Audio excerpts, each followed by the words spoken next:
Yang ketiga itu adalah augmented reality. Ini adalah teknologi yang mengkolaborasikan benda maya, baik dua dimensi atau tiga dimensi, ke dalam lingkup nyata. Tiga dimensi kemudian memproyeksikannya ke waktu nyata, ke tempat kita gitu ya.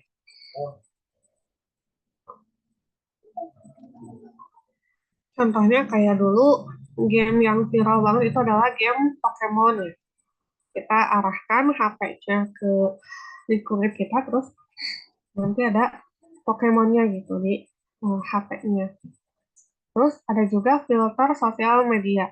Kalau kita mengarahkan kayak kameranya ke wajah kita, terus ada filternya tuh, tiba-tiba ada make up-nya atau ada kayak kelinci atau apa gitu ya, pakai filter gitu. Di aplikasi medis juga ada seperti ini.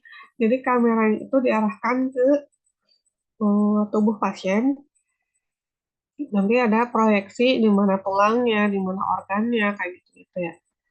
Dan ada juga aplikasi cat tembok. Jadi kalau kameranya itu diarahkan ke tembok, terus kita bisa milih-milih warna cat, nanti tampilannya berubah sesuai warna cat yang kita pilih. Itu contoh augmented reality. Jadi mengkolaborasikan dunia maya sama dunia nyata.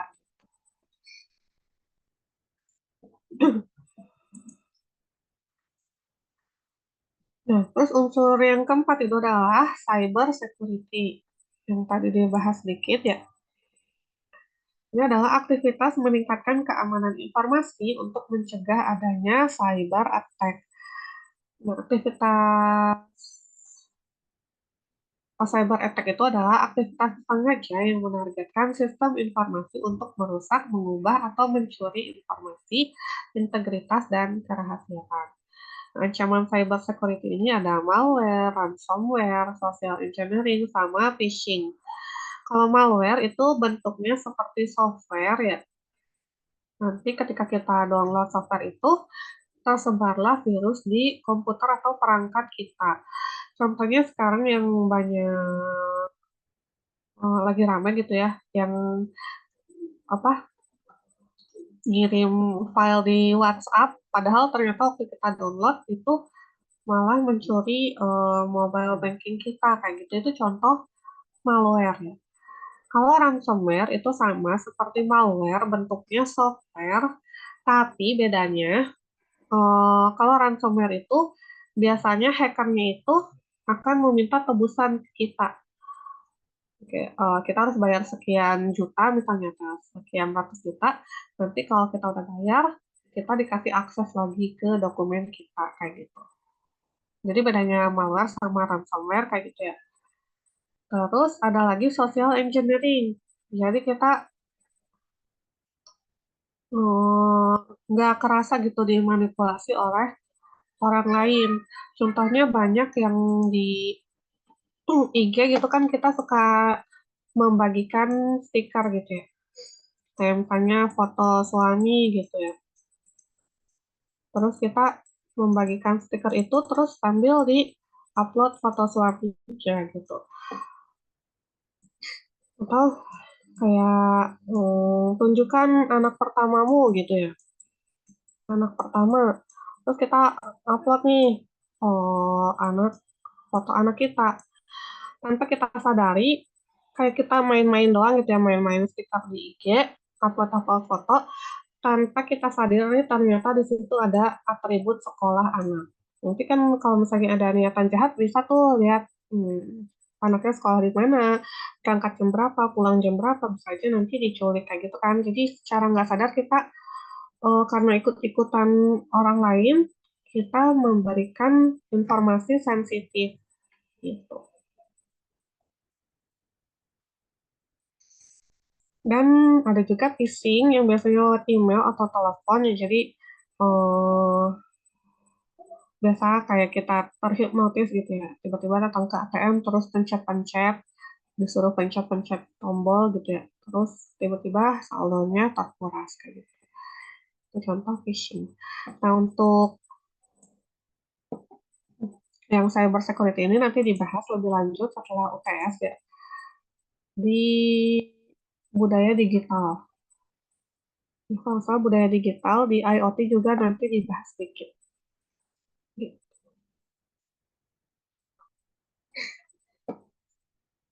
Harapannya kalau kita tahu nih ada apa aja gitu cyber attack, kita bisa menghindari itu gitu.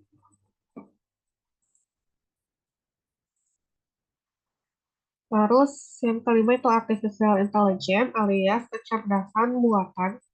Itu memungkinkan teknologi komputer berpikir seperti manusia, melaksanakan tugas seperti manusia. Ada 4 faktor gitu ya dalam kecerdasan buatan. Yang pertama itu acting humanly, artinya sistem bisa berperilaku seperti manusia, bertindak seperti manusia. Kan banyak sekarang robot yang perilakunya seperti manusia gitu ya, bisa kedip-kedip mata, bisa kalau ngomong mulutnya buka-buka gitu ya. Terus kalau berekspresi sedih kayak gini, senang kayak gitu gitu kan, itu acting humanly. Sekarang udah ada ya robot seperti itu. Terus ada juga thinking humanly, berpikir seperti manusia. Jadi dia bisa berpikir seperti manusia. Misalnya kalau eh, saya kalau makan gimana caranya gitu ya. Ngambil sendok terus disuapkan ke mulut kayak gitu-gitu itu contoh berpikir seperti manusia. Terus think rationally atau berpikir secara rasional. Misalnya bisa berhitung atau bisa bercakap-cakap dengan orang gitu ya, menanggapi orang ngomong kayak gitu. Dan act rationally juga, bertindak secara rasional juga. Itu ciri-ciri kecerdasan buatan. Ini nggak harus keempat-empatnya, tapi kalaupun ada salah satunya itu sudah disebut kecerdasan buatan. Misalnya kayak acting humanly aja. Thinking humanly sama think rationally-nya belum. Tetap itu termasuk kecerdasan buatan. Minimal ada satu aspek ini.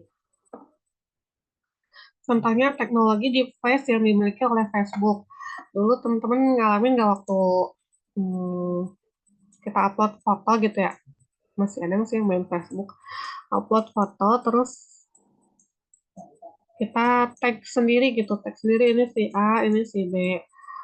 Lama-kelamaan waktu kita upload foto, si Facebooknya itu bisa mengenali sendiri tanpa kita tag, dia bisa mengenali ini si A, ini si B gitu. Karena sebelumnya kita udah tag secara manual. Itu contoh teknologi di face. Jadi dia mengenali wajah orang gitu. Terus rekomendasi produk di e-commerce juga nggak asal menampilkan produk, tapi itu berdasarkan kecerdasan buatan juga, berdasarkan perilaku kita. Kita nyari apa, terus tinggalnya di mana. Biasanya kita maunya COD atau transfer kayak gitu-gitu itu eh, produk-produk yang sekiranya disukai kita itu ditampilkan di atas. Gitu. Terus ada asisten virtual juga kayak Google Assistant, Siri, atau Alexa itu kan bisa mengenali suara kita gitu kan. Itu salah satu kecerdasan buatannya bisa mengenali suara kita, terus memahami perintahnya apa dan melakukan perintahnya.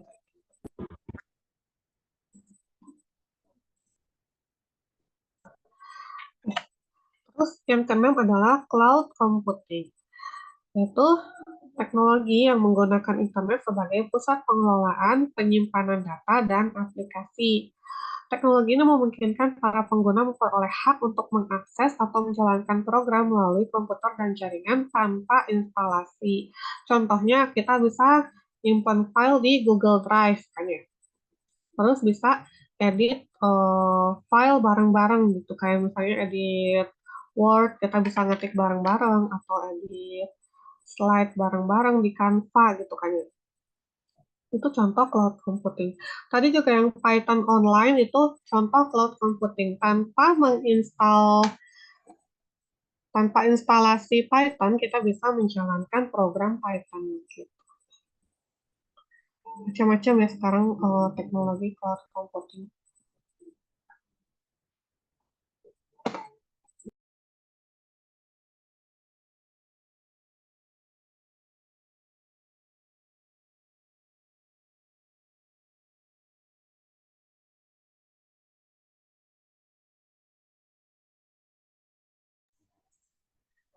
Nah, itu tadi unsur-unsur utama dalam perkembangan revolusi industri ya.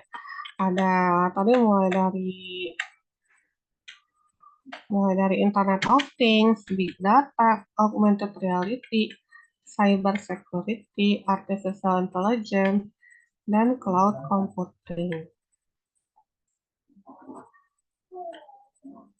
Sampai sini ada yang mau ditanyakan dulu?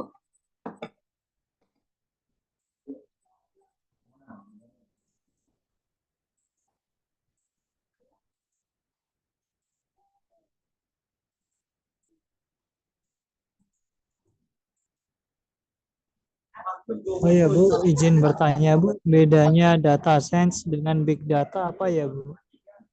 Bedanya apa?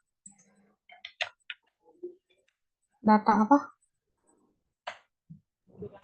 Bedanya, saya Andres Gusman, izin Ya, bertanya Bu, ya boleh. bedanya data science dengan big data apa ya Bu? Data size. Iya, data science sama big data. Oh, data science. Science. Iya, Oh, data science gitu bukan.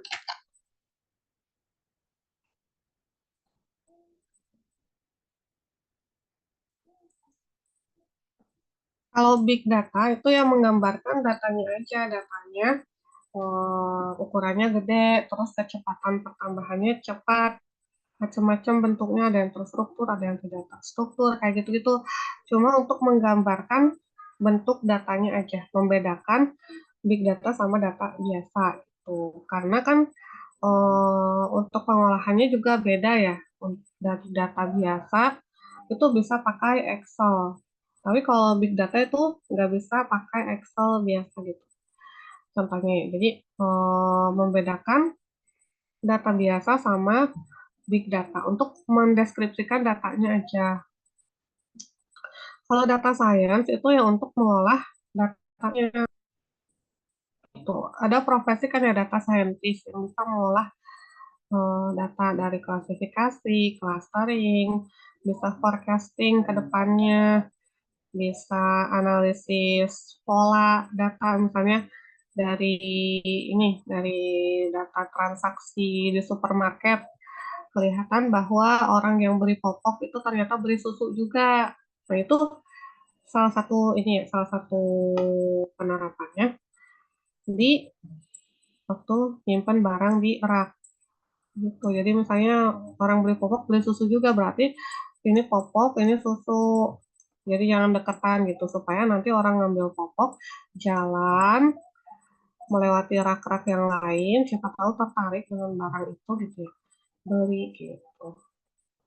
Kalau informasi gitu sih. Kalau data science itu menggambarkan aktivitasnya, aktivitas analisis datanya. Kalau big data ya cuma menggambarkan kondisi datanya, membedakan data yang biasa sama big data gitu.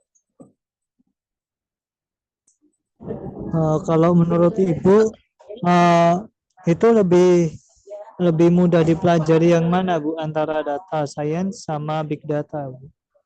Menurut Ibu? Oh, lebih ya dipelajari data science. Sebenarnya itu juga berkaitan sih big data sama data science. Data science itu yang menganalisis big data gitu. Tapi nanti di materi yang ke-14 itu kan belajar big data. Itu kita belajar gimana cara nyimpannya. Kan nggak beda gitu ya cara nyimpan dengan data biasa. Nggak hanya di laptop biasa gitu ya.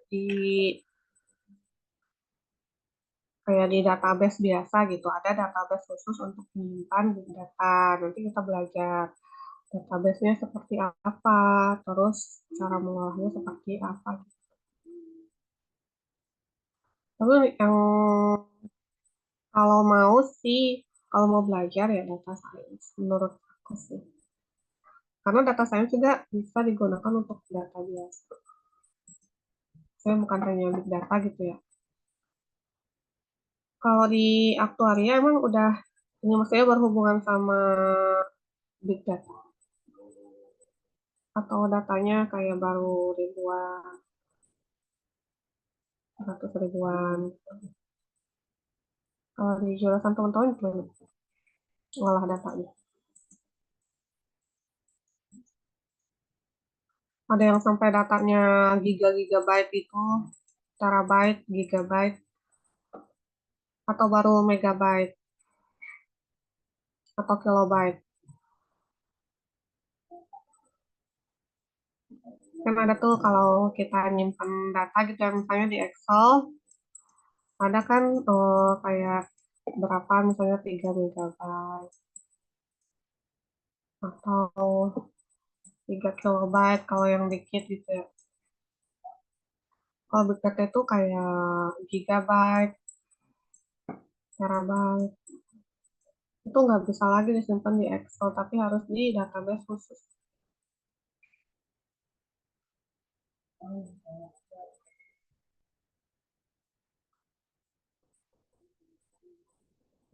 Jadi nggak semua data disebut Big Data ya. Hanya yang memenuhi kriteria ini.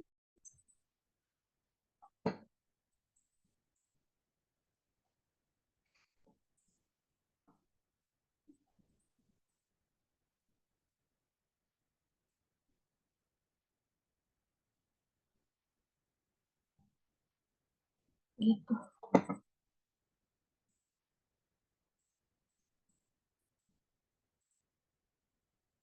Tertarik jadi data scientist.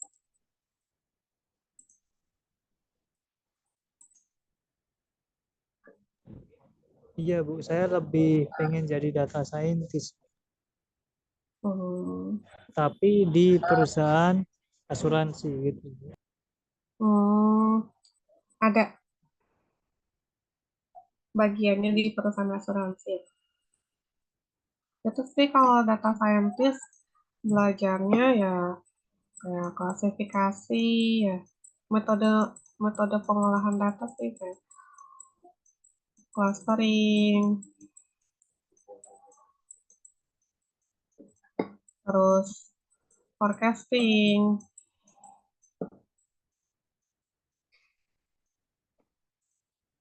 terus jadi pengenalan pola gitu ya.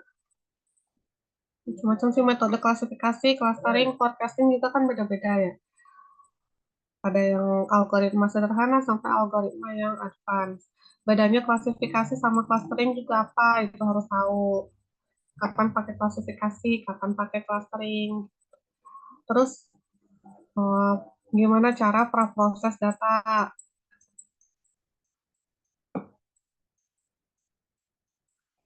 Jangan data mentah langsung dimasukin ke algoritma ya, karena bisa jadi datanya nggak rapi.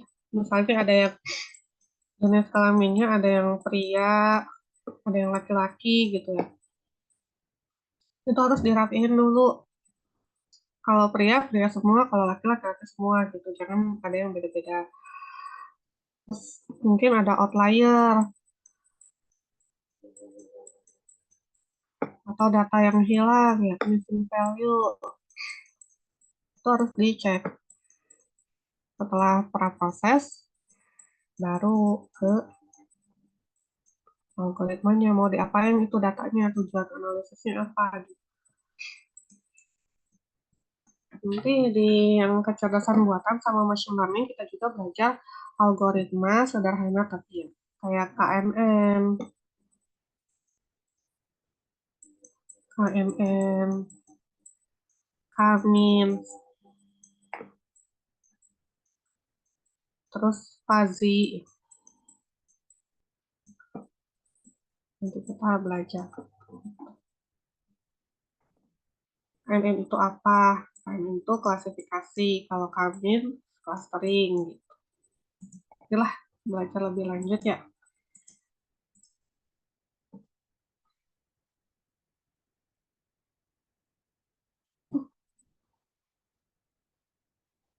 Nah, selanjutnya skill apa nih yang dibutuhkan untuk revolusi industri 4? Ini ada skill yang diperlukan di tahun 2020 ya, dan insya Allah masih relevan sampai 2023. Itu yang paling banyak diperlukan itu adalah complex problem solving, 36%. Ini berdasarkan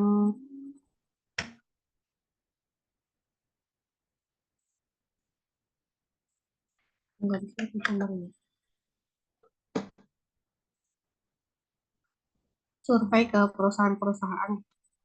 Kemampuan untuk memecahkan masalah yang asing dan belum diketahui solusinya di dalam dunia ini. Jadi, gimana nih caranya kita menghadapi masalah yang belum pernah kita hadapi sebelumnya gitu. Itu skill yang diperlukan.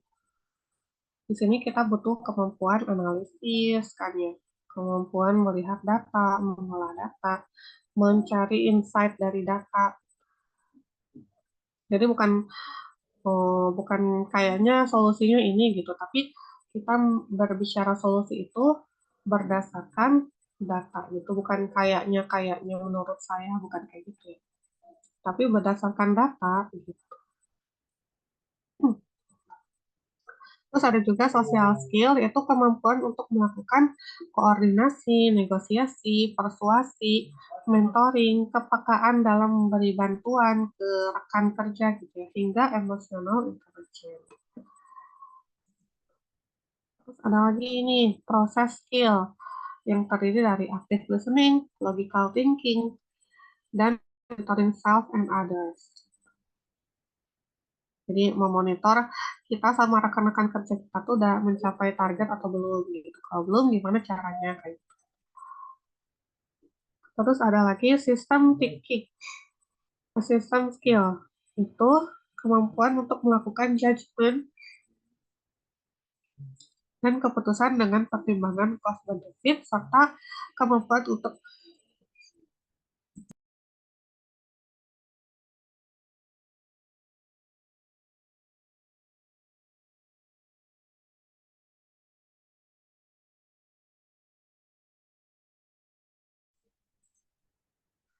kemampuan untuk tadi mengetahui bagaimana sistem dibuat dan dijalankan. Ini berhubungan sama sistem thinking ya. Nah, nanti kita akan pelajari di satu pertemuan khusus.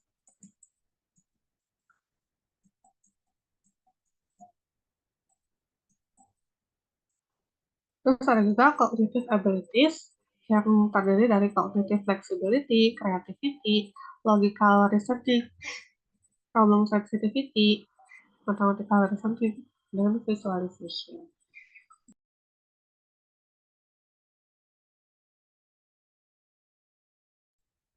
Gitu. Jadi skill yang diperlukan oleh banyak perusahaan gitu ya untuk di revolusi industri 4. Harapannya setelah kita mengikuti mata kuliah ini ya kita punya skill-skill ini. Terus selanjutnya adalah sejarah transformasi digital. Seperti yang tadi udah dibahas ya bahwa penemuan komputer pertama itu adalah yang namanya tadi Colossus yang dibuat untuk memecahkan kode Nazi kan ya. Ini bentuknya tidak seperti komputer yang kita punya sekarang tapi seperti ini. Bentuknya gede dan membutuhkan tenaga listrik yang tadi 8.500 watt. Masih menggunakan sistem numerik basis 2 yaitu 1 dan 0. Kalau 1 berarti ada arus listrik lewat, gitu ya. Kalau 0 berarti nggak ada arus listrik lewat. Gitu. Nanti yang lampu ini nyala, lampu ini enggak, gitu. Berarti kodenya apa, kayak gitu, gitu lah.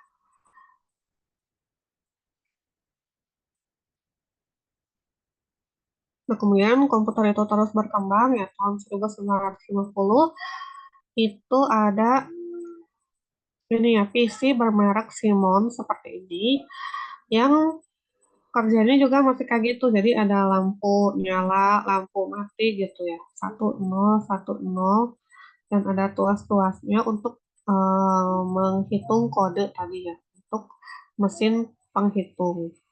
Kemudian tahun 1997 baru ada PC yang bentuknya mirip seperti PC kita sekarang. Itu adalah Apple II, Apple II gitu. yang bentuknya seperti ini. Kemudian tahun 1981 itu ada personal komputer IBM yang bentuknya seperti ini. Mirip seperti komputer yang kita punya sekarang, tapi ininya belum berwarna ya. Layarnya belum berwarna dan untuk memasukkan perintahnya juga masih pakai kode-kode di yang kita ketik.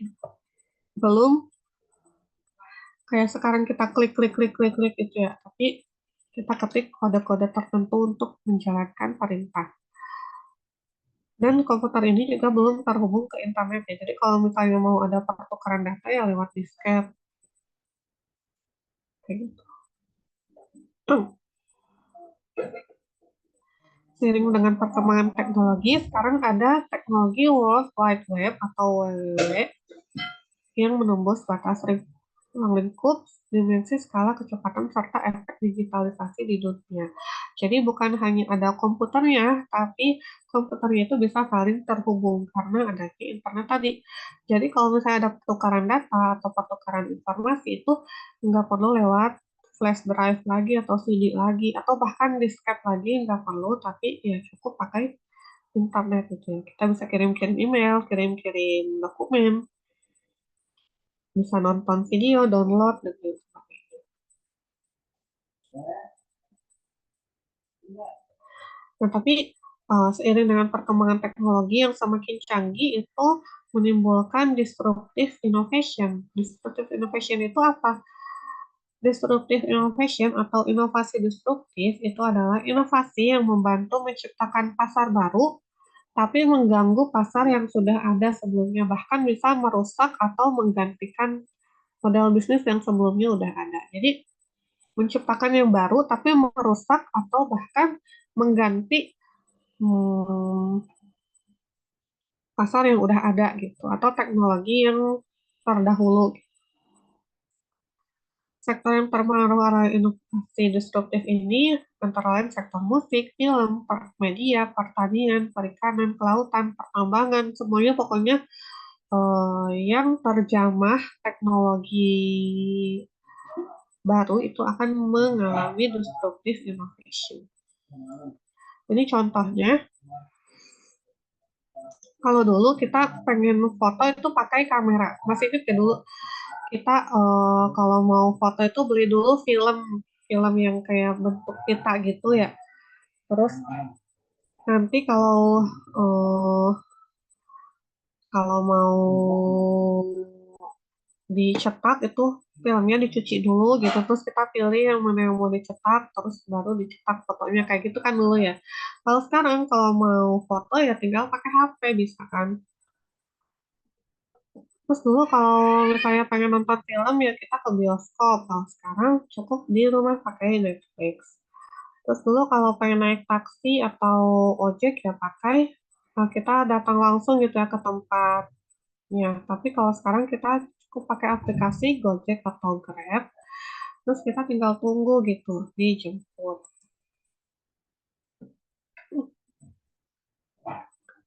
Juga contohnya kalau dulu pengen tahu sesuatu tuh beli ensiklopedia yang harganya lumayan mahal.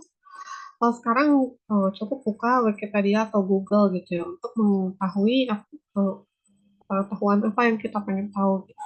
Tinggal diketik kata kuncinya, terus nanti muncul. Terus kalau dulu pengen baca berita harus beli koran kan ya, sampai ada yang di lampu merah itu menjajakan koran gitu. Kalau sekarang kan udah jarang kayak gitu. Cukup pakai HP atau laptop kita udah bisa baca berita. Nggak perlu beli koran lagi. Kalau dulu pengen belanja ya kita datang ke tokonya. Kalau sekarang ya cukup buka aplikasi, nanti tunggu dikirim gitu. Tunggu barangnya datang ke rumah. Dulu kalau pengen belanja ya pakai uang tunai, tapi sekarang ada alternatif baru gitu ya seperti OVO, GoPay, Dana, Link Aja, ShopeePay, ada Pay Later juga kayak gitu-gitu tuh eh, contoh disruptive innovation. Sampai yang ini dulu banyak demo ya dari tukang ojek karena merasa tersingkir gitu, merasa tergantikan oleh adanya Grab sama Gojek. Nah, dampak di bidang sosial itu karena adanya teknologi dan teknologi itu banyaknya di kota ya, maka mengakibatkan adanya urbanisasi sehingga kota semakin sesak. Terus pengangguran meningkat karena mesin teknologi canggih itu menggantikan peranan manusia. Di bidang ekonomi juga kalau kita menerapkan transformasi digital pertama kali gitu ya di perusahaan itu membutuhkan modal yang tidak sedikit alias mahal gitu ya. Tapi kalau kita berhasil menerapkan transformasi digital di perusahaan kita, itu akan meningkatkan efisiensi dan produktivitas. Terus di bidang politik juga harus ada peraturan atau persiapan khusus dari pemerintah gitu dan dari diri kita sendiri juga untuk mengimbangi fenomena revolusi industri 4 ini. Contohnya, tenaga kerja Indonesia dibekali dengan skill operasional mesin serta pengetahuan dasar yang relevan supaya walaupun misalnya ada proses yang diotomasi, tapi kita masih bisa melihat itu peluang baru.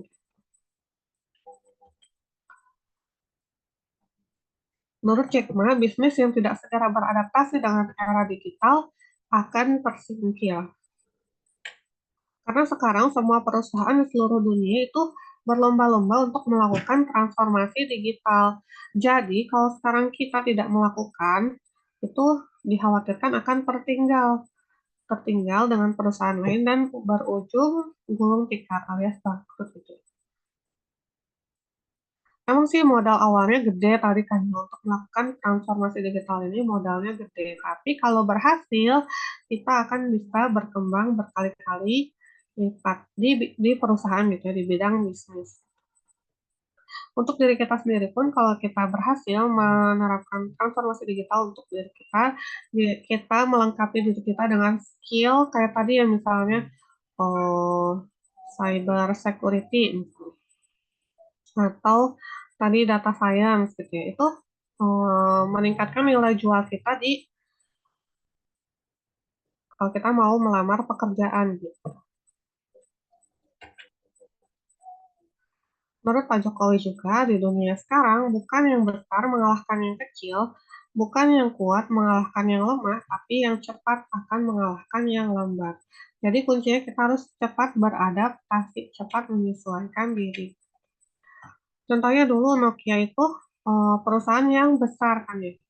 Dulu waktu aku SD, setiap beli HP itu pasti harus Nokia, karena Nokia itu dijamin awet, dijamin tahan banting, kayak gitu-gitu ya. Tapi sekarang Nokia tersingkir oleh HP Android seperti Samsung, Xiaomi, Oppo, Vivo, dan kawan-kawannya.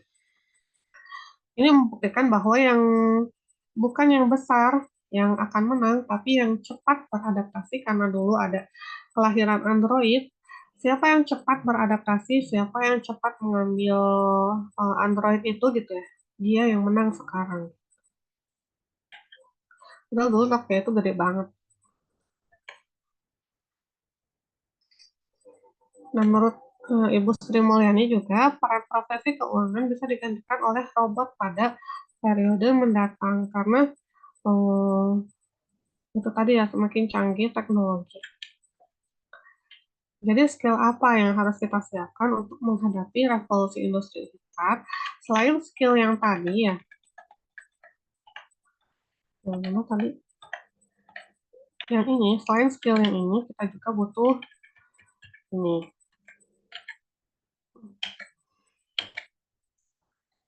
Yang pertama itu descriptive analysis. Itu proses data analitik untuk mendapatkan gambaran umum dari data yang sudah dikumpulkan.